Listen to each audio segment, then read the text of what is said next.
Hey there, I'm your imaginary friend. This is the continuation of the reading of The Wendigo by Algernon Blackwood. Now, if you haven't listened to the first part, I would go do that. Um, we're starting in with what is part six. The sudden entrance of his prosaic uncle into this world of wizardry and horror that had haunted him without interruption now for 2 days and 2 nights had the immediate effect of giving to the affair an entirely new aspect. The sound of that crisp, "Hello, my boy, and what's up now?" and the grasp of that dry and vigorous hand introduced another standard of judgment. A revulsion of feeling a revulsion of feeling washed through him. He realized that he had let himself go rather badly. He even felt vaguely ashamed of himself. The native hard-headedness of his race reclaimed him. And this doubtless explains why he found it so hard to tell that group round the fire everything.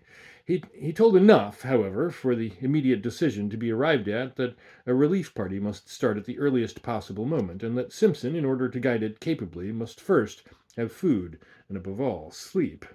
Dr. Cathcart, observing the lad's condition more shrewdly than his patient knew, gave him a very slight injection of morphine. For 6 hours he slept like the dead. From the description carefully written out afterwards by this student of divinity, it appears that the account he gave to the astonished group omitted sundry vital and important details. He declares that, with his uncle's wholesome, matter-of-fact countenance staring him in the face, he simply had not the courage to mention them. Thus all the search party gathered, it would seem, was that Defago had suffered in the night an acute and inexplicable attack of mania, had imagined himself called by someone or something, and had plunged into the bush after it, without food or rifle, where he must die a horrible and lingering death by cold and starvation, unless he could be found and rescued in time. In time, moreover, meant at once. In the course of the following day, however, they were off by 7, leaving Punk in charge with instruction to have food and fire always ready. Simpson found it possible to tell his uncle a good deal more of the story's true inwardness, without defining that it was drawn out of him as a matter of fact by a very subtle form of cross-examination. By the time they reached the beginning of the trail, where the canoe was laid up against the return journey, he had mentioned how Defago spoke vaguely of something he called a Wendigo, how he cried in his sleep, how he imagined an unusual scent about the camp, and had betrayed other symptoms of mental excitement. He also admitted the bewildering effect of that extraordinary odor upon himself, pungent and acrid like the odor of lions. And by the time they were within an easy hour of 50 Island water, he had let slip the further fact, a foolish avowal of his own hysterical condition, as he felt afterwards, that he had heard the vanished guide call for help. He omitted the singular phrases used, for he simply could not bring himself to repeat the preposterous language. Also, while describing how the man's footsteps in the snow had gradually assumed an exact miniature likeness of the animal's plunging tracks, he left out the fact that they measured a wholly incredible distance. It seemed a question nicely balanced between individual pride and honesty, what he should reveal and what suppress. He mentioned the fiery tinge in the snow, for instance, yet shrank from telling that body and bed had been partly dragged out of the tent. With the net result that Dr. Cathcart, adroit psychologist that he fancied himself to be, had assured him clearly enough exactly where his mind, influenced by loneliness, bewilderment, and terror, had yielded to the strain and invited delusion. While praising his conduct, he managed at the same time to point out where, when, and how his mind had gone astray. He made his nephew think himself finer than he was by judicious praise, yet more foolish than he was by minimizing the value of the evidence. Like many other materialists, that is, he lied cleverly on the basis of insufficient knowledge, because the knowledge supplied seemed to his own particular intelligence inadmissible. "The spell of these terrible solitudes," he said, "cannot leave any mind untouched, any mind, that is, possessed of the higher imaginative qualities. It has worked upon yours exactly as it worked upon my own when I was your age. The animal that haunted your little camp was undoubtedly a moose, for the belling of a moose may have sometimes a very peculiar quality of sound. The colored appearance of the big tracks was obviously a defective vision in your own eyes produced by excitement. The size and stretch of the tracks we shall prove when we come to them. But the hallucination of an audible voice, of course, is one of the commonest forms of delusion due to mental excitement. An excitement, my dear boy, perfectly excusable, and let me add, wonderfully controlled by you under the circumstances. For the rest, I am bound to say, you have acted with a splendid courage. For the terror of feeling oneself lost in this wilderness is nothing short of awful, and had I been in your place, I don't for a moment believe I could have behaved with 1/4 of your wisdom and decision. The only thing I find it uncommonly difficult to explain is that the damned odor. It made me feel sick, I assure you, declared his nephew, positively dizzy. His uncle's attitude of calm omniscience, merely because he knew more psychological formulae, made him slightly defiant. It was so easy to be wise in the explanation of an experience one has not personally witnessed. Kind of desolate and terrible odors, the only way I can describe it, he concluded, glancing at the features of the quiet, unemotional man beside him. I can only marvel, was the reply, that under the circumstances it did not seem to you even worse. The dry words, Simpson knew, hovered between the truth and his uncle's interpretation of the truth.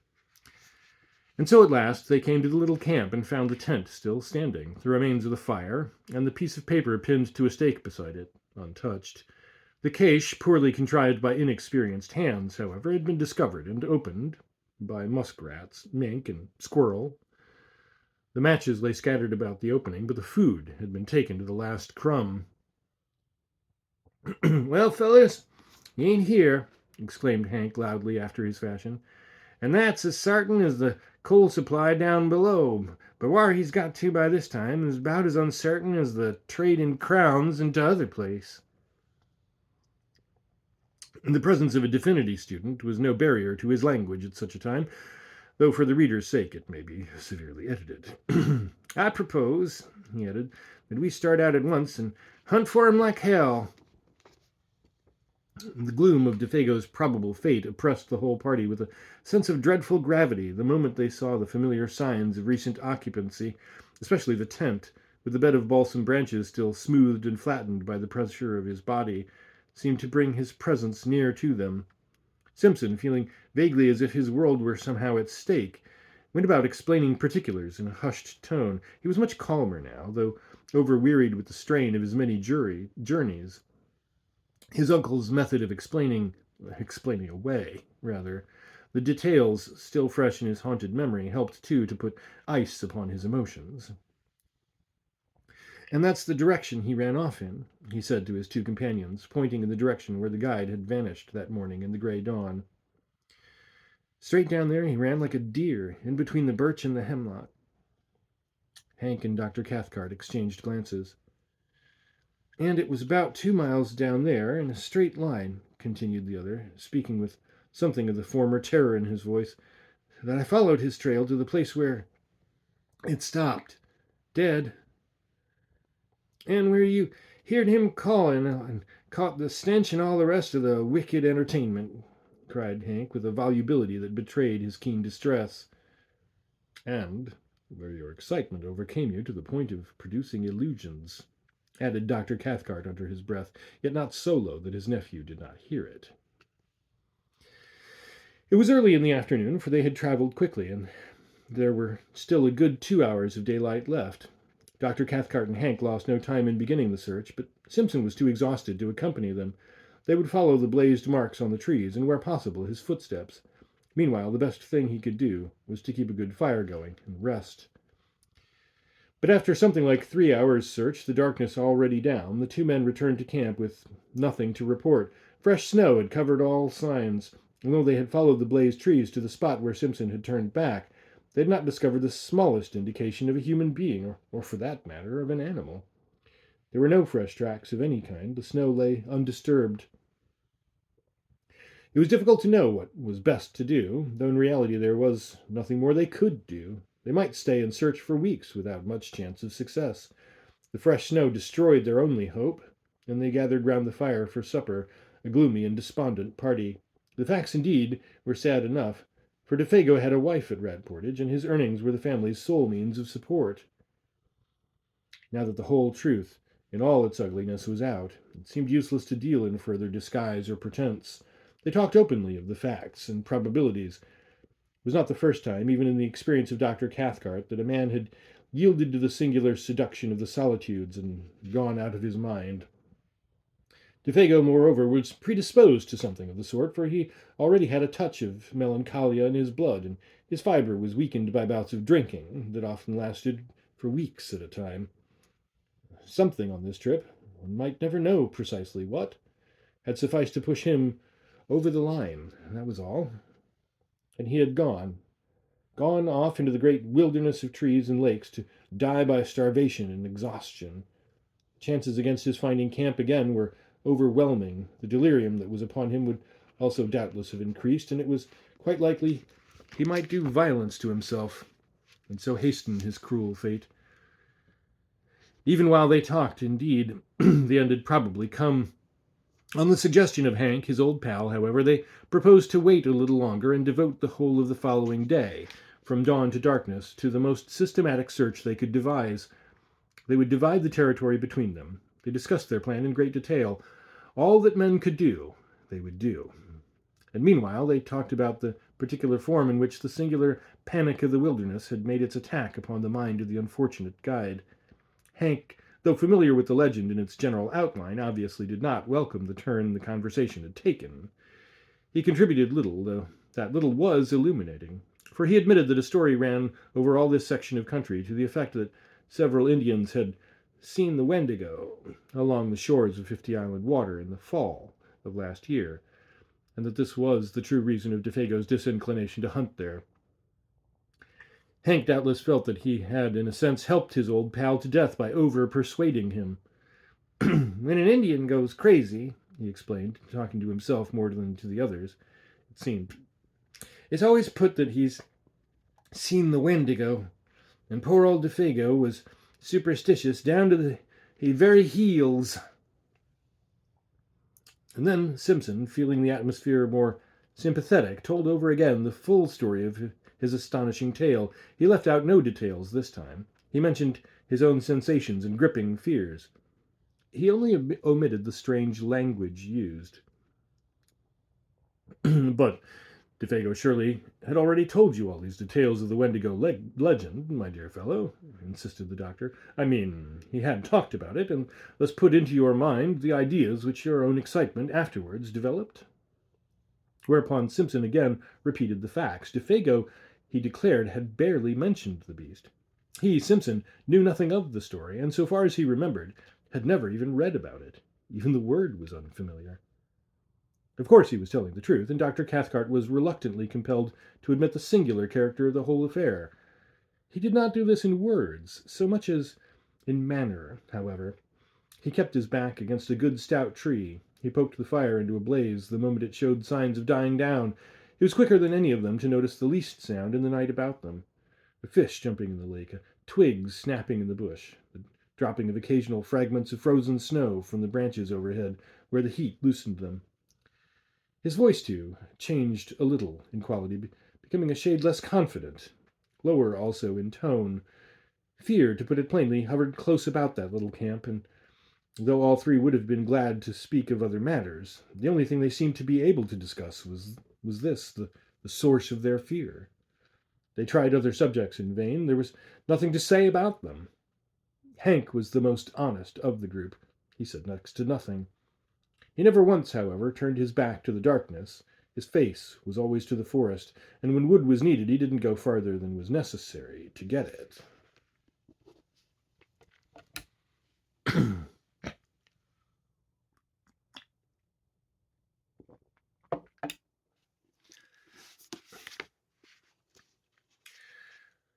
A wall of silence wrapped them in, for the snow, though not thick, was sufficient to deaden any noise, and the frost held things pretty tight besides. No sound but their voices and the soft roar of the flames made itself heard. Only from time to time something soft as the flutter of a pine moth's wings went past them through the air. No one seemed anxious to go to bed. The hours slipped towards midnight. "The legend is picturesque enough," observed the doctor after one of the longer pauses, speaking to break it rather than because he had anything to say. "For the Wendigo is simply the call of the wild personified, which some natures hear to their own destruction." "That's about it," Hank said presently. "And there's no misunderstanding when you hear it. It calls you by name right enough." Another pause followed. Then Dr. Cathcart came back to the forbidden subject with a rush that made the others jump. "The allegory is significant," he remarked, looking about him into the darkness. "For the voice, they say, resembles all the minor sounds of the bush, wind, falling water, cries of the animals, and so forth. And once the victim hears that, he's off for good, of course. His most vulnerable points, moreover, are said to be the feet and the eyes. The feet, you see, for the lust of wandering, and the eyes for the lust of beauty. The poor beggar goes at such a dreadful speed that he bleeds beneath the eyes and his feet burn." Dr. Cathcart, as he spoke, continued to peer uneasily into the surrounding gloom. His voice sank to a hushed tone. "The Wendigo," he added, "is said to burn his feet, owing to the friction apparently caused by its tremendous velocity, till they drop off and new ones form exactly like its own." Simpson listened in horrified amazement, but it was the pallor on Hank's face that fascinated him most. He would willingly have stopped his ears and closed his eyes had he dared. "It don't always keep to the ground, neither," came in Hank's slow, heavy drawl, "for it goes so high that he thinks the stars have set him all afire. It'll take great thumping jumps sometimes, and run along the tops of trees, carrying its partner with it, and then dropping him just as a fish hawk'll drop a pickerel to kill it before eating. And its food, of all the muck in the whole bush, is moss." And he laughed, a short, unnatural laugh. "It's a moss eater, is the Wendigo," he added, looking up excitedly into the faces of his companions. "Moss eater," he repeated, with a string of the most outlandish oaths he could invent. But Simpson now understood the true purpose of all this talk. What these two men, each strong and experienced in his own way, dreaded more than anything else was silence. They were talking against time. They were also talking against darkness, against the invasion of panic, against the admission reflection might bring that they were in an enemy's country. Against anything, in fact, rather than allow their inmost thoughts to assume control. He himself, already initiated by the awful vigil with terror, was beyond both of them in this respect. He'd reached the stage where he was immune. But these two, the scoffing analytical doctor and the honest, dogged backwoodsman, each sat trembling in the depths of his being. Thus the hours passed, and thus, with lowered voices and a kind of taut inner resistance of spirit, this little group of humanity sat in the jaws of the wilderness and talked foolishly of the terrible and haunting legend. It was an unequal contest, all things considered, for the wilderness had already the advantage of first attack and of a hostage. The fate of their comrade hung over them with a steadily increasing weight of oppression that finally became insupportable. It was Hank, after a pause longer than the preceding ones that no one seemed able to break, who first let loose all this pent-up emotion in very unexpected fashion, by springing suddenly to his feet and letting out the most ear-shattering yell imaginable into the night. He could not contain himself any longer, it seemed. To make it carry even beyond an ordinary cry, he interrupted its rhythm by shaking the palm of his hand before his mouth. "That's for Defago," he said, looking down at the other two with a queer, defiant laugh. "For it's my belief, the sandwiched oaths may be omitted, that my old partner is not far from us at this very minute." There was a vehemence and recklessness about his performance that made Simpson, too, start to his feet in amazement, and betrayed even the doctor into letting the pipe slip from between his lips. Hank's face was ghastly, but Cathcart's showed a sudden weakness, a loosening of all his faculties, as it were. Then a momentary anger blazed into his eyes, and he, too, though with deliberation born of habitual self-control, got upon his feet and faced the excited guide, for this was unpermissible, foolish, dangerous, and he meant to stop it in the bud. What might have happened in the next minute or two, one may speculate about, yet never definitely know, for in the instant of profound silence that followed Hank's roaring voice, and as though in answer to it, something went past through the darkness of the sky overhead at terrific speed, something of necessity very large, for it displaced much air, while down between the trees there fell the faint and windy cry of a human voice, calling in tones of indescribable anguish and appeal, "Oh! Oh! This fiery height! Oh! Oh! My feet of fire! My burning feet of fire!" White to the very edge of his shirt, Hank looked stupidly about him like a child. Dr. Cathcart uttered some kind of unintelligible cry, turning as he did so with an instinctive movement of blind terror towards the protection of the tent, then halting in the act as though frozen. Simpson, alone of the three, retained his presence of mind a little. His own horror was too deep to allow of any immediate reaction. He'd heard that cry before.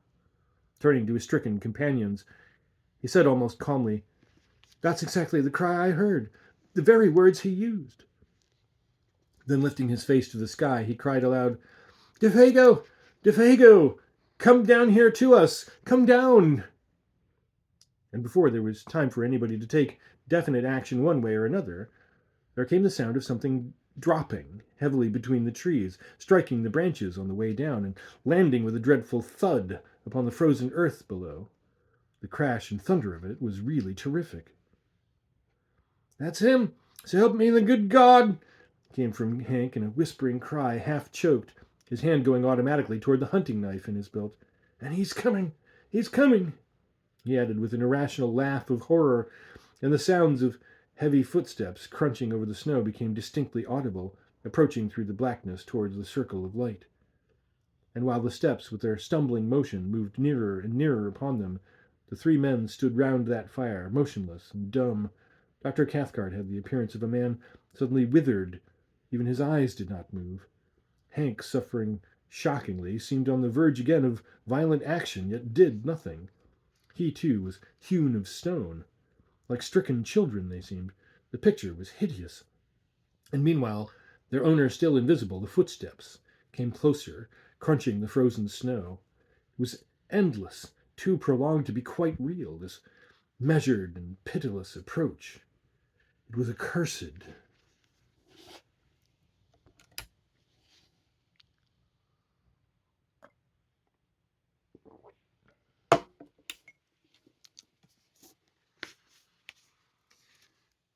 Then at length the darkness, having thus laboriously conceived, brought forth a figure. It drew forward into the zone of uncertain light where fire and shadows mingled, not 10 feet away, then halted, staring at them fixedly. Same instant it started forward again with the spasmodic motion as of a thing moved by wires, and coming up closer to them, full into the glare of the fire, they perceived then that it was a man, and apparently that this man was Defago. Something like a skin of horror almost perceptibly drew down in that moment over every face, and 3 pairs of eyes shone through it as though they saw across the frontiers of normal vision into the unknown. Defago advanced, his tread faltering and uncertain. He made his way straight up to them as a group first, then turned sharply and peered close into the face of Simpson. The sound of a voice issued from his lips. "Here I am, Boss Simpson. I heard somebody calling me." It was a faint, dried-up voice, made wheezy and breathless, as by an immense exertion. "I'm having a reg'lar hellfire kind of a trip, I am." And he laughed, thrusting his head forward into the other's face. But that laugh started the machinery of the group of waxwork figures with the wax-white skins. Hank immediately sprang forward with a stream of oaths so far-fetched that Simpson did not recognize them as English at all. But though he thought he had lapsed into Indian or some other lingo, he only realized that Hank's presence thrust between them was welcome, uncommonly welcome. Dr. Cathcart, though more calmly and leisurely, advanced behind him, heavily stumbling.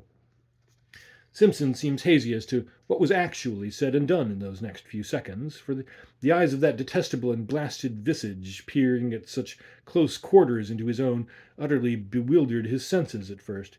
He merely stood still. He said nothing. He had not the trained will of the older men that forced them into action in defiance of all emotional stress. He watched them moving as behind a glass that half destroyed their reality. It was dreamlike, perverted.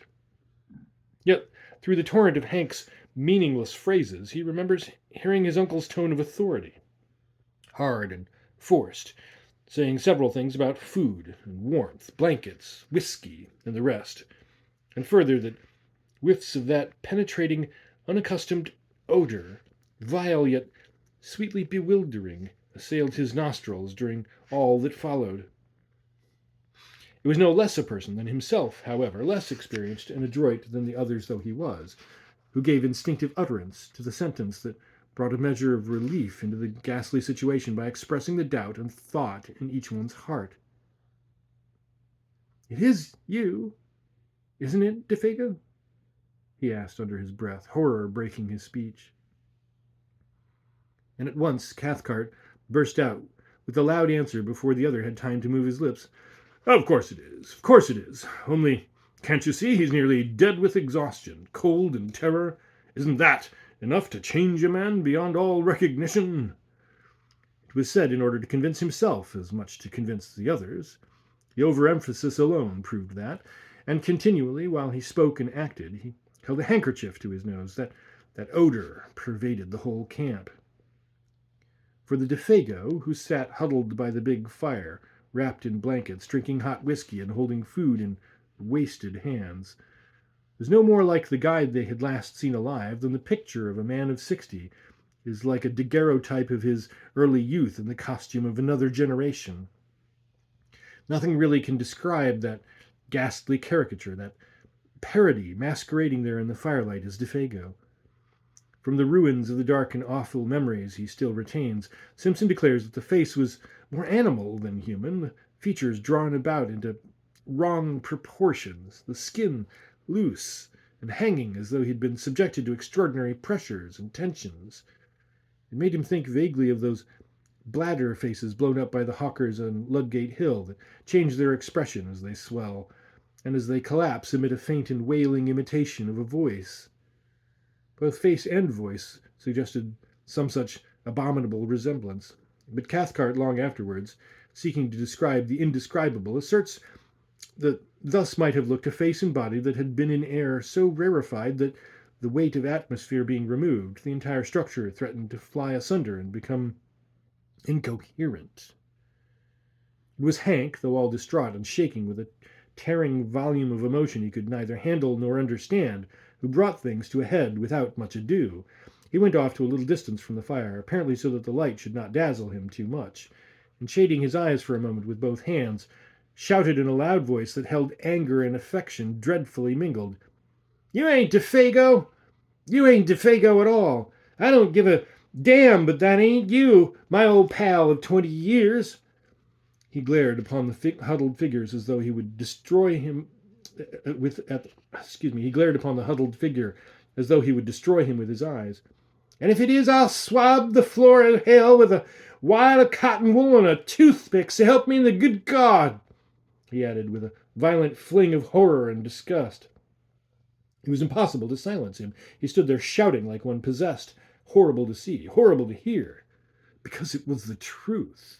He repeated himself in 50 different ways, each more outlandish than the last. The woods rang with echoes. At one time it looked as if he meant to fling himself upon the intruder, for his hand continually jerked towards the long hunting knife in his belt. But in the end he did nothing, and the whole tempest completed itself very shortly, with tears. Hank's voice suddenly broke. He collapsed on the ground, and Cathcart, somehow or other, persuaded him at last to go into the tent and lie quiet. The remainder of the affair, indeed, was witnessed by him from behind the canvas, his white and terrified face peeping through the crack of the tent door flap. Then Dr. Cathcart, closely followed by his nephew, who so far had kept his courage better than all of them, went up with a determined air and stood opposite to the figure of Defago, huddled over the fire. He looked him squarely in the face and spoke. At first, his voice was firm. "Defago, tell us what's happened. Just a little, so that we can know how best to help you," he asked in a tone of authority, almost of command. And at that point it was command. At once afterwards, however, it changed in quality, for the figure turned up to him a face so piteous, so terrible, and so little like humanity, that the doctor shrank back from him as from something spiritually unclean. Simpson, watching close behind him, says he got the impression of a mask that was on the verge of dropping off, that underneath they would discover something black and diabolical, revealed in utter nakedness. "Out with it, man! Out with it!" Cathcart cried, terror running neck and neck with entreaty. "None of us can stand this much longer." It was the cry of instinct over reason. And then Defago smiled whitely, answered in that thin and fading voice that already seemed passing over into a sound of quite another character. "I've seen that great Wendigo thing," he whispered, sniffing the air about him exactly like an animal. "I've been with it, too." Whether the poor devil would have said more, or whether Dr. Cathcart would have continued the impossible cross-examination, cannot be known, for at that moment the voice of Hank was heard yelling at the top of his voice from behind the canvas that concealed all but his terrified eyes. Such a howling was never heard. "His feet! Oh, God, his feet! Look at his great changed feet!" Defago, shuffling where he sat, had moved in such a way that for the first time his legs were in full light and his feet were visible. Yet Simpson had no time himself to see properly what Hank had seen, and Hank has never seen fit to tell. That same instant, with a leap like that of a frightened tiger, Cathcart was upon him, bundling the folds of blanket about his legs with such speed that the young student caught little more than a passing glimpse of something dark and oddly masked where moccasined feet ought to have been, and saw even that but with uncertain vision. Then, before the doctor had time to do more, or Simpson time to even think a question, much less ask it, Defago was standing upright in front of them, balancing with pain and difficulty, and upon his shapeless and twisted visage an expression so dark and so malicious that it was, in the true sense, monstrous. "Now you've seen it too," he wheezed. "You've seen my fiery, burning feet.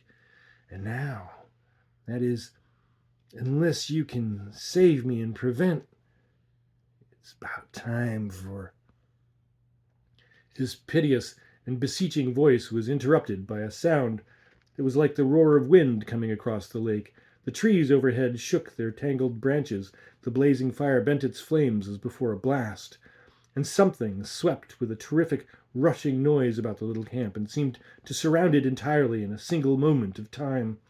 Defago shook the clinging blankets from his body, turned toward the woods behind, and with the same stumbling motion that had brought him, was gone. Gone before anyone could move muscle to prevent him. Gone with an amazing, blundering swiftness that left no time to act. The darkness positively swallowed him. And less than a dozen seconds later, above the roar of the swaying trees and the shout of the sudden wind, all three men, watching and listening with stricken hearts, heard a cry that seemed to drop down upon them from a great height of sky and distance. "Oh, oh, this fiery height! Oh, oh, my feet of fire, my burning feet of fire!" and died away into untold space and silence.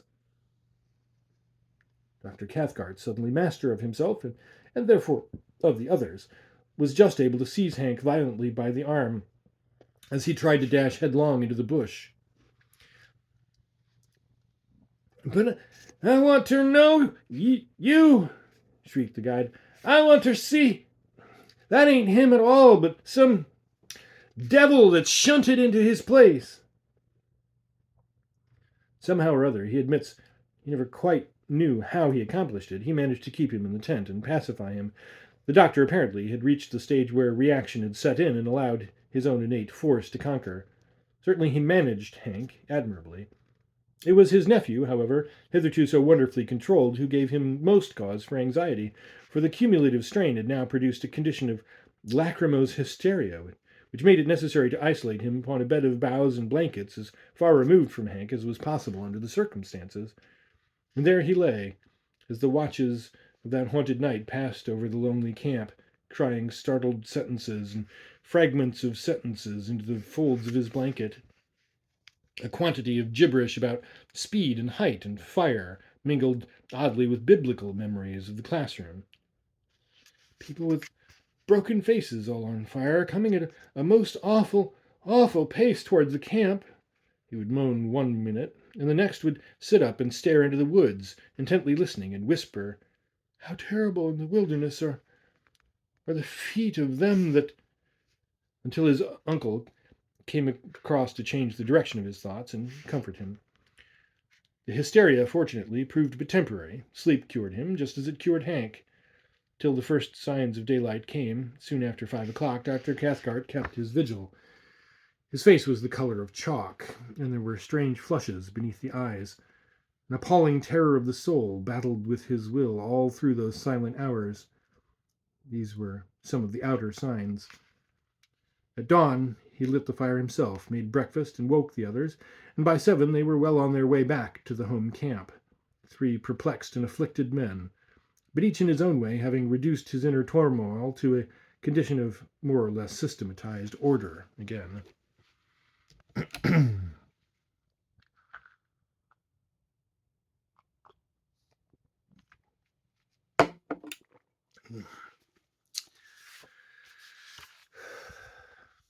They talked little, and then only of the most wholesome and common things, for their minds were charged with painful thoughts that clamored for explanation, though no one dared refer to them. Hank, being nearest to primitive conditions, was the first to find himself, for he was also less complex.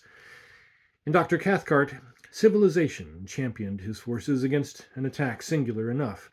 To this day, perhaps, he is not quite sure of certain things. Anyhow, he took longer to find himself. Simpson, the student of divinity, it was who arranged his conclusions, probably with the best, though not most scientific, appearance of order. Out there, in the heart of unreclaimed wilderness, they had surely witnessed something crudely and essentially primitive, something that had survived somehow the advance of humanity, had emerged terrifically, betraying a scale of life still monstrous and immature. He envisaged it rather as a glimpse into prehistoric ages, when superstitions, gigantic and uncouth, still oppressed the hearts of men, when the forces of nature were still untamed, the powers that may have haunted a primeval universe not yet withdrawn. To this day he thinks of what he termed years later in a sermon, savage and formidable potencies lurking behind the souls of men, not evil perhaps in themselves, yet instinctively hostile to humanity as it exists. With his uncle, he never discussed the matter in detail, for the barrier between the two types of mind made it difficult. Only once, years later, something led them to the frontier of the subject, of a single detail of the subject, rather. "Can't you even tell me what they were like?" he asked, and the reply, though conceived in wisdom, was not encouraging. "It is far better you should not try to know or to find out." "Well, that odor," persisted the nephew. "What do you make of that?" Dr. Cathcart looked at him and raised his eyebrows. "Odors," he replied, "are not so easy as sounds and sights of telepathic communication. I make as much or as little, probably, as you do yourself." He was not quite so glib as usual with his explanations. That was all. At the fall of day, cold, exhausted, famished, the party came to the end of the long portage and dragged themselves into a camp that at first glimpse seemed empty. Fire there was none, and no punk came forward to welcome them. The emotional capacity of all 3 was too overspent to recognize either surprise or annoyance, but the cry of spontaneous affection that burst from the lips of Hank as he rushed ahead of them toward the fireplace came probably as a warning that the end of the amazing affair was not quite yet, and both Cathcart and his nephew confessed afterwards that when they saw him kneel down in his excitement and embrace something that reclined, gently moving beside the extinguished ashes, They felt in their very bones that this something proved to be Defago. The true Defago returned. And so indeed it was. It is soon told. Exhaustion to the point of emaciation, the French Canadian, what was left of him, that is, fumbled among the ashes, trying to make a fire. His body crouched there, the weak fingers obeying feebly the instinctive habit of a lifetime with twigs and matches. But there was no longer any mind to direct the simple operation. The mind had fled beyond recall, and with it, too, had fled memory. Not only recent events, but all previous life was a blank. This time it was the real man, though incredibly and horribly shrunken. On his face was no expression of any kind whatever, fear, welcome, or recognition. He did not seem to know who it was that embraced him, or who it was that fed, warmed, and spoke to him the words of comfort and relief. Forlorn and broken beyond all reach of human aid, the little man did meekly as he was bidden. The something that had constituted him individual had vanished forever.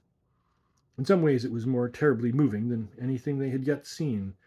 That idiot's smile as he drew wads of coarse moss from his swollen cheeks and told them that he was a damned moss-eater.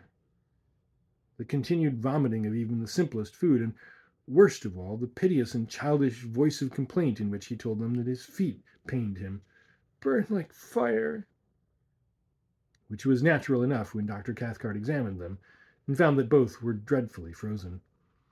Beneath the eyes there were faint indications of recent bleeding.